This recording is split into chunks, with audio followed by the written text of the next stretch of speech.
C'est de la science pure utilisée par les anciens.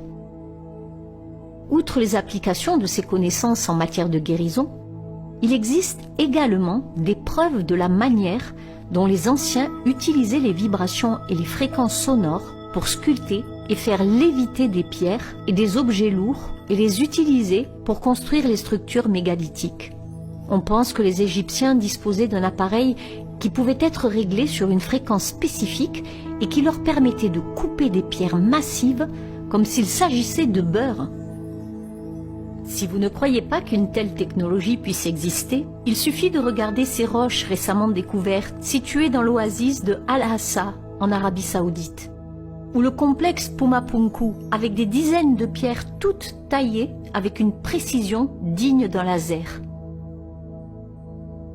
En 1939, un médecin suédois, le docteur Yarel, a été amené dans un monastère tibétain pour soigner un grand lama. Il est resté longtemps au monastère et est devenu un ami proche des Tibétains. Un jour, les moines l'ont emmené sur une falaise où ils construisaient dans une paroi rocheuse, lorsqu'ils trouvèrent une grosse pierre qui devait être déplacée. 19 instruments de musique furent placés en arc de cercle à 63 mètres précisément de la pierre. Il y avait 13 tambours de différentes tailles et 6 trompettes, chacune mesurant 3 mètres de long. Les moines ont commencé à jouer des instruments et tous ont scandé un mantra spécifique. Au bout de 4 minutes, la pierre s'est miraculeusement mise à osciller. Puis elle a soudainement décollé en direction de la falaise et, après 3 minutes d'ascension, elle a atterri au sommet de la falaise. Le docteur Yarel a affirmé que les moines étaient capables de déplacer 5 à 6 pierres par heure en utilisant cette méthode. Il a fait 2 vidéos enregistrant clairement cette méthode, mais elles ont toutes 2 été confisquées par ses employeurs dès son retour.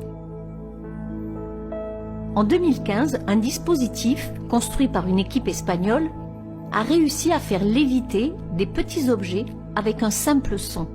Et voici une ancienne vidéo intéressante d'un dispositif de lévitation acoustique réalisé par le docteur David Deck.